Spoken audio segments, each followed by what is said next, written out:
Kanonye mbifurize igicamunsi kiza, igicamunsi cy'umugisha, kuri bo twumva amasaha yo ku gicamunsi, turi ku gicamunsi cyo ku itariki zigera rwose nyamuneka kuri 16 z'ukwa mbere 2025. Birumvikana rero ni amakuru agezweho arebana n'umutekano, politiki na diporomasi, tugiye kuba tugenda tuba updating mu bice bigiye bitandukanye, tubabwira uko situation ihagaze. Aya makuru rero ndaza kubinjiramo mbanje gusuza abantu badukurikira bari mu bice bigiye bitandukanye, kuko ni abantu b'agaciro gakomeye cyane. Badukurikira rero bari mu gihugu cy'u Rwanda, ariko kandi badukurikira bari mu gihugu cy'u Burundi, bari Kenya, bari Tanzania, bari Malawi ndetse na South Africa. Tubahaye ikaze tubikuye ku mutima.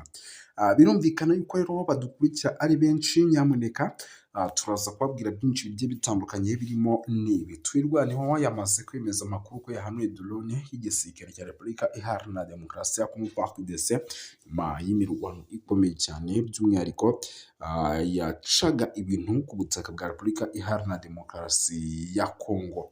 Turaza kubabwira yuko nyamuneka Museveni yandikiye witwa Bobi Wine mu majwi, by'umwihariko mu matora yari arimo ahanganishije bikomeye cyane witwa Bobi Wine, ndetse rwose na Perezida Museveni n'ubundi waba usanzwe uyoboye igihugu cy'Ubugande.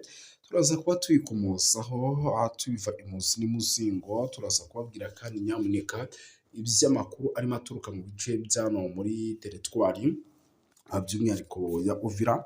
Turaza kuba updating tubabwira uko situation ihagaze muri teritwari ya Uvira. Muri teritwari ya Uvira hari amakuru menshi cyane arebana n'umutekano, politiki na diplomasi. Turaza kuba tuyakomosaho tuyava imuzi n'imuzingo. Si ibyo gusa kandi turaza gusimukira by'umwihariko mu bice bya hano muri teritwari ya Masisi, Fizi, muri Minembwe. Turaza kubabwira amakuru menshi, kugira ngo hari imirwano ikomeye cyane yari yabyukiye ahitwa kuri Puezero. Imirwano rero by'umwihariko mu kanya gato bambwiraga yuko igisirikare cya 23 n'ubundi gifatanyije na twirwaneho cyamaze kuba cyitwara neza. Mbere yuko twinjira ku butaka bwa Repubulika ya Demokarasi ya Kongo, nyemerera nkubwire yuko nyamuneka kuri iyi tariki ya 15 ku munsi w'ejo nibwo abanya-Uganda baramukiye mu matora y'umukuru w'igihugu y'abadepite n'ay'amatora yitabiriwe n'ababarirwa muri miliyoni 21.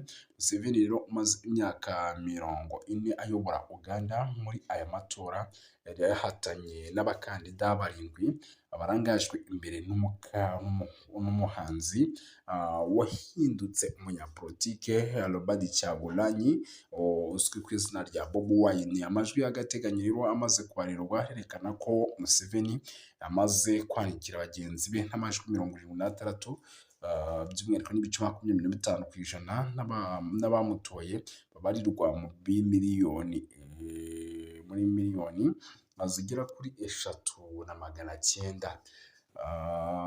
Ndabona rero bikomeje kugenda bikara. Bobi Wine rero niwe umugwa mu ntege n'amajwi 19, nibo bamutoye barabarirwa muri miliyoni 300. Kugeza ubu rero amajwi ya sitasiyo zitora zigera kuri 45 amaze kubarurwa, andi majwi akaba ataratangazwa, by'umwihariko akaza gutangazwa mu masaha ari imbere. Ngayo ngoko rero, ariko kandi nanone ku rundi ruhande byamaze kuba bitera ubwoba bukomeye cyane uwitwa Tshisekedi, nk'uko uwitwa Donald Trump yabivuze, cyangwa Tshisekedi akavuga ati nyamuneka murwane mutirwanishije. Ibi rero bikaba ari byo biri gutuma icyitwa indege by'umwihariko zihaguruka, ariko kandi ntabwo nagenda nababwiye yuko nyamuneka ibikoresho ni byinshi cyane ahangaha za Buruta byahafatiwe, ndetse kandi n'amatekwa z'ingabo z'abasirikare b'u Burundi zigafatwa, ndetse kandi ibyo si byakyongeraho gusa, hafatwa n'ibyombo by'itumanaho cyangwa se ibikoresho by'itumanaho, ubwo ni ibyombo byo mu bwoko bwa motora ndetse n'andi moko agiye atandukanye. Ibyo byose byagiye bifatirwa ku mirongo. Nyamuneka birumvikana yuko rero nyamuneka situation ani hatari, ibintu bikomeje kugenda biba ibindi, urugamba rukomeje kugenda rufata indi ntera mu buryo navuga ko budasanzwe. Reka mbibwirire n'iyi nkuru idasanzwe ingezeho mu kanya. Teta Antonio, minisitiri w'ububanyi n'amahanga wa Angola, akaba n'intumwa yihariye witwa Joao Emmanuel Combalavase Lorenzo, perezida wa Angola, akaba na perezida wo mu muryango wa Afurika yunze ubumwe. Muri iki gihe yakiriwe by'umwihariko ku itariki ya 15 Mutarama 2026 n'umukuru w'igihugu cya Congo Felix Antoine Tshisekedi mu murwa mukuru wa Repubulika ya Demokarasi ya Congo Kinshasa. Nk'uko byatangajwe na perezida wa Angola, yatangaje ko aya makuru ari iyi nama ari mu bikorwa bya politike ndetse na diplomasi bikorwa mu rwego rwo kwimakaza amahoro ndetse n'umutekano mu burasirazuba bwa Repubulika Iharanira Demokarasi ya Congo. Perezida wa Angola rero yagize ati muri iyo nama rero minisitiri yagejeje ubutumwa n'amagambo mu magambo perezida Joao Lorenzo yongeyeho ko umukuru w'igihugu yageneye umukuru w'igihugu cya Congo. Mbere y'iyi nama rero Joao Lorenzo yari yakiriye abahagarariye inama y'abapoliskopi b'igihugu cya Congo n'itorero rya Kristo muri Congo ndetse n'i Rwanda. Abanyamadini rero bamaze igihe basaba ubutegetsi gutegura ibiganiro hagati y'ibihugu byose, harimo by'umwihariko n'ibihugu n'abahagarariye AFC-M23 ariko ntibabikozwa. Urugendo rero rw'aba banyamadini rwakozwe na Tshisekedi inshuro ebyiri mu cyumweru kimwe i Rwanda, aho yasaga nkaho yongera kugirana icyizere nyuma yo kutagerwa n'izindi nzira za diplomasi, akagira icyizere witwa Joao Lorenzo. Ibi rero byanibajijweho na benshi bakavuga bati nyamara igihugu cya Repubulika ya Demokarasi ya Congo gishobora kuza kwisanga mu kaga gakomeye cyane mu gihe cyakomeza gukoresha ubu buryo bwo kugerageza by'umwihariko rwose kuba bagira gutya bakaba bajya mu nzira z'ibiganiro, mu gihe n'ubundi hari inzira z'ibiganiro tuzi neza yuko zari zimbanije kandi zirimo zirakorwa ku rwego rwo hejuru. Muri raporo rero yasohotse mu ntangiriro z'icyumweru, umuryango uharanira uburenganzira bwa muntu HRW uravuga ko abagize imitwe nibura 5 yitwaje intwaro ndetse n'ingabo za leta ya Congo FARDC bakoze ihohoterwa rishingiye ku gitsina mu burasirazuba bwa Repubulika ya Demokarasi ya Congo. Kwiyongera rero kw'imirwano mu ntara za Ituri, Kivu y'Amajyaruguru na Kivu y'Amajyepfo hamwe n'inkunga igabanuka ndetse n'ubuvuzi, zimwe mu nkuru n'ubundi zikomeje kugenda zinagarukaho n'ibindi bitangazamakuru bigiye bitandukanye. Ahubwo nyumira nkubwire yuko itegeko nshinga ry'ubumwe bw'Uburayi ryashinjije u Rwanda gutesha agaciro amasezerano ya Washington DC asaba ibihano bikomeye ku mutekano muke uri kubera mu burasirazuba bwa Repubulika Iharanira Demokarasi ya Congo. Ni kuwa gatatu rero tariki ya 12 2025 mu mujyi wa Strasbourg mu Bufaransa, inteko nshinga amategeko y'umuryango w'ubumwe bw'Uburayi iyo yateraniye mu nama idasanzwe yihariye ku kibazo gikomeye cyo kuzahaza umutekano n'ubutabazi mu ntara ya Kivu y'Amajyaruguru ndetse no mu ntara ya Kivu y'Amajyepfo ni mu burasirazuba bwa Repubulika Iharanira Demokarasi ya Congo. Iyo nama rero yabaye nyuma y'ifatwa ry'umujyi wa Uvira n'ihuriro rya Alliance Fleuve Congo. Iyo nama rero yariyobowe na Depite Hada Josi na Jean Victor Umubirigi, akaba na perezida w'umutekano w'intumwa z'inteko nshinga amategeko y'Uburayi. Mu nteko rero ihuriweho n'umuryango w'ubumwe bw'Uburayi EU, by'umwihariko yahagurutse avuga ko ibi bintu bikabije ku kijyanye n'imirwano ikomeje cyane mu burasirazuba bwa Repubulika ya Demokarasi ya Congo. Aranenga cyane kutubahiriza amasezerano ya Washington DC ashinja u Rwanda gukomeza gushyigikira umutwe wa M23. Mu buryo rero nk'ubusanzwe by'umwihariko byakomeje kugenda bigarukwaho kugira ngo babihe inzira y'amahoro. Mu ijambo rye rero ryagaragazaga amarangamutima akomeye, Dr Victor yagize ati birababaje kongera guhamagaza inama ku kibazo gikomeje guteza ibibazo, gikomeje kugenda kirushaho kuba kibi cyane mu burasirazuba bwa Repubulika Iharanira Demokarasi ya Kongo. Nubwo amasezerano y'i Washington DC yarushijeho gukaza umurego mu minsi ishize, umujyi wa Uvira wigaruriwe n'umutwe wa AFC M23. Ibi byateye impungenge zikomeye ku mutekano by'umwihariko mu karere kose muri rusange. Yongeyeho yuko kandi raporo zitandukanye zigaragaza ko ikoreshwa ry'indege zitagira abadorove bita drone mu bikorwa bya gisirikare. AFC M23 n'ababashyigikiye abakomeje by'umwihariko kuvuga yuko ibi bitero ngo nabo byabatatse bikomeye kandi bikaba ibitero byaturukaga mu gihugu cy'u Burundi. Yanashimangiye yuko kandi ibikorwa bishyira akarere mu kaga k'intambara ishobora kwaduka hagati ku mpande zombi, anasaba umuryango w'ubumwe bw'Uburayi gukoresha ingufu za politike mu guhagarika imirwano. Iyo nama kandi yanitabiriwe n'abanyekongo baba mu mahanga, by'umwihariko abatuye mu Bubiligi bagize uruhare mu gutanga ubuhamya ku ngaruka z'intambara zikomeje mu burasirazuba bwa Repubulika ya Demokarasi ya Kongo, bagaya ihohoterwa rikomeje gukorerwa abasivile, kwiyongera kw'impunzi, isahurwa ry'imitungo ndetse n'ibyaha bikomeye bishinzwa imitwe yitwaje intwaro. Abanyekongo kandi bashyigikiye Depite Hada bigatanze urwandiko rusaba ko u Rwanda n'abafatanyabikorwa babwo mu mutwe wa AFC M23 bafatwa ibihano bikomeye.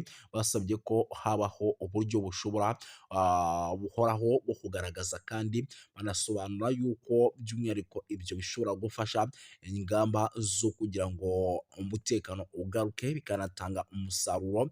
Muri urwo rwandiko kandi rwagize ruti inteko nshinga amategeko y'Uburayi ifite ububasha bukomeye bwa politiki bwo kugira ijambo rikomeye biri kubera mu burasirazuba bwa Repubulika ya Demokarasi ya Kongo. Ishobora gusaba kandi ko ubufatanye bwose bw'Uburayi bufite ingaruka, harimo inkunga n'ubundi bufasha, bushingirwa ku ntambwe zifatika kandi zemejwe: guhagarika imirwano rero, guhagarika inkunga n'imitwe yitwaje intwaro, kohereza ibikorwa by'ubutabazi mu gihe ibyo bitubahirijwe. Icyo kintu gishobora kuba. Banasabye yuko kandi politike z'ubucuruzi n'amasezerano y'ubufatanye bw'ubumwe bw'Uburayi binengwa n'ihame ridakuka rivuga ko politike nimwe ikwiye kugira uruhare mu buryo buziguye cyane n'ubutaziguye mu guteza imbere rero mu gusaba umutungo kamere cyangwa mu gukomeza ihohoterwa bishingiye ku mahoro arambye mu burasirazuba bwa Repubulika ya Demokarasi ya Kongo, adashoboka hatabayeho guca mucyo ndetse no kudahana. Kurinda abasivili rero, gukurikirana abagize uruhare mu byaha bikomeye. Iki gikorwa rero cyagaragaje ubushake kwiyemeza kw'abanyekongo mu guhangana ndetse no guharanira amahoro n'umutekano mu gihugu cyabo. Banasaba amahanga kurenga ku magambo, bashyira mu bikorwa ingamba zihamye no guhagarika amarorerwa n'amahano bikorwa mu kwibasira abaturage mu burasirazuba bwa Repubulika Iharanira Demokarasi ya Kongo. Umujyi wa Uvira rero ifatwa nk'ibi rikomeje kugenda rigaragara nyuma y'ifatwa ry'umujyi wa Uvira. Umutekano wa Repubulika ya Demokarasi ya Kongo mu ntara wa Kivu y'Amajyepfo wakomeje kuzamba, wafashwe kandi na M23 mu gihe gito gishize, nk'uko byari byagiye bigaragara kuri rezo sosiyo zigiye zitandukanye ndetse n'amakuru yatugeraga nk'uko yabitangazaga. Mu gitutu gikomeye kandi cy'amahanga, by'umwihariko Leta Zunze Ubumwe za Amerika, umutwe wa AFC M23 watangaje ko ukuye ingabo zawo mu mujyi, unavuga ko ugiye gushyiraho amahirwe y'inzira ya politiki ndetse n'amahoro. Itangazo ryashyizweho umukono tariki ya 15 witwa Colonel Nanga, umuhuzabikorwa w'ihuriro rya Alliance Fleuve Congo. Yanavuze yuko kandi icyo cyemezo kigamije kubahiriza icyifuzo cya Leta Zunze Ubumwe za Amerika nk'umwe mu bahuza ibiganiro hagati ku mpande zombi. Ibi bibaye kandi mu gihe igitutu mpuzamahanga gikomeje kwiyongera ku mutwe wa AFC M23, cyane cyane nyuma yo kwigarurira imijyi nka Goma ndetse na Bukavu ntangiriro z'umwaka. Abadepite rero b'i Burayi basabye ku mugaragaro ko u Rwanda rukura ingabo zarwo ku butaka bwa Repubulika Iharanira Demokarasi ya Kongo. Iyo myanzuro kandi ikaba ikomeze gushyira ikibazo cy'umutekano muke mu burasirazuba bwa Repubulika Iharanira Demokarasi ya Kongo. Bakavuga yuko kandi ibintu bigomba kugenda neza muri rusange. Si ibyo gusa rero, by'umwihariko amakuru yo ni menshi. Munyemerere rero tunagaruke ku zindi nkuru zikomeye kuko ni byinshi, impunzi zikomeje kwiyongera. Ni update ingezeho, ndavuga nti nanjye reka nyibagezeho mu buryo bw'iyokansi cyane. Amakuru rero aturuka mu gace ka Katumba, ni ku mupaka wa Repubulika ya Demokarasi ya Kongo, aravuga ko impunzi zaturutse mu mujyi wa Uvira zahunze intambara n'umutekano muke zikorerwa ihohoterwa rikabije n'inzego z'umutekano z'u Burundi. Bikavugwa ko rero bamwe mu benshi bahasize ubuzima nk'uko byemezwa n'abatangabuhamya. Abaturage rero bahungiye i Burundi bashaka kwinjizwa mu nkambi z'impunzi cyangwa se gusubizwa muri Repubulika ya Demokarasi ya Kongo, ariko barabyangirwa. Icyo cyemezo cyateje umwuka mubi n'ubushyamirane hagati n'abapolisi bashinzwe umutekano mu bice bigiye bitandukanye b'i Burundi. Abaturage rero bavuga ko polisi y'u Burundi yakoresheje imbaraga zirenze urugero, by'umwihariko igakubita bamwe mu baturage b'impunzi mu buryo bukomeye cyane. Umwe mu bahohotewe bikabije rero binavugwa ko yakubiswe igiti mu ijosi, yahise apfira aho ngaho, abandi bagakomereka. Ibi bishatse kuvuga yuko rero mu gihugu cy'u Burundi nubwo bahungiyeho bamwe, abandi bimeze neza, abandi bikaba bimeze nabi muri rusange. Gusa ntabwo by'umwihariko nyamuneka kandi bukomeze kuvuga byinshi, muraza kunyemera nze kugenda nkubita mbangura mbabwire yuko amakuru aturuka mu gace imirwano yabereyemo nk'uko biri kugenda bigaragara ni muri teritwari ya Masisi, aremeza ko inyeshyamba za M23 zimaze ukwezi zihangana na FARDC mu birindiro by'ahitwa za Kinyumba, ku birometero 10 gusa uva ahitwa Nyabiyondo. Ni ku muhanda wa Pinga. Zagabye igitero rero ku birindiro bya Wazalendo ku isaha y'isa 11 za mu gitondo kugira ngo zisubize uriya mudugudu, ariko biza kugorana. Wazalendo ivuga yuko rero yahagaritse iki gitero cy'inyeshyamba za M23 maze zigasubira ahitwa Nyabiyondo nyuma y'imirwano ikaze cyane. Ibintu rero bikomeje kuzamba kugeza amagingo aya, ntabwo twari twamenya ni bandi baguye ku mirongo y'imbere ku rugamba, ariko ni bimwe mu bintu n'ubundi turi bukomeze kugenda tumenya, tukagenda tuba updatinga. Gusa binumvikana yuko nyamuneka bitoroshye habe namba, icyitwa imirwano ikomeje kugenda ica ibintu muri rusange. Sindi butinde rero, turaza gukomeza dukubite tubangura kuko nicyo kiba cyatuzanye. Nyemera duhite dukomeza n'andi makuru by'umwihariko akomeje kugenda aturuka ku mirongo imbere ku rugamba, tugenda tuba updatinga tubabwira uko situwasiyo ihagaze. Munyemerere mbabwire yuko nyamuneka rero ibintu bikomeje kugenda biba bibi cyane, by'umwihariko muri teritwari ya Rubero, kuko byabaye ngombwa yuko MONUSCO igira gutya nyamuneka ikahohereza ingabo kugira ngo zijye guhangana na ADF. Mu ntara ya Kivu y'Amajyaruguru rero muri teritwari ya Rubero harateganywa kohereza abasirikare b'umuryango w'abibumbye mu gice cy'abapele hagamijwe gutanga ubufasha ku bwubahirize bw'ibikoresho by'ingabo by'umwihariko za Repubulika ya Demokarasi ya Kongo na Uganda UPDF ziri mu bikorwa bya gisirikare bya Operation Soja bigamije guhashya umutwe w'inyeshyamba wa ADF. Nk'uko byatangajwe rero n'inzego zigiye zitandukanye zibafatiyemo uruhare, ubufasha bwa MONUSCO buzibanda cyane cyane ku bijyanye n'ibikoresho byifashishwa mu bikorwa bya gisirikare. Nyamuneka by'umwihariko babohereze bakore n'ingendo bakora bareba uburyo bihagaze, banakora amasuku bafatanyije by'umwihariko na UPDF ndetse na FARDC.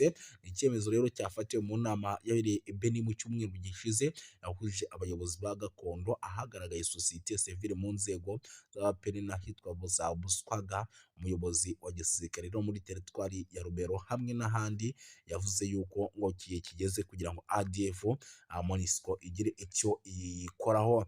Muhinduniro Tafutini, perezida wa sosiyete sivile muri teritwari ya Rubero, yagaragaje ko inkunga ya MONUSCO igamije gukomeza ubushobozi bw'ingabo zifatanyije ku rugamba FARDC ndetse na ODF zigiye guhura n'imbogamizi zikomeye ku bijyanye n'ibikoresho n'imibereho, by'umwihariko hariya muri kiriya gice cyo muri teritwari ya Rubero, mu gihe n'ubundi bagikomeje kugenda bahangana n'ibitero by'igisirikare cya 23. Yagize ati rero abaturage bamaze igihe bagaragaza imyitwarire by'umwihariko ikomeye cyane kubera ibitero bikomeje kugenda bibaho n'ubundi byabo bahanganye na FARDC. Ibi rero MONUSCO ikabigiramo uruhare kugira ngo umutekano w'abaturage uboneke nk'uko n'ubundi ibyamejwe cyangwa se nk'uko iri kuri ubu butagwari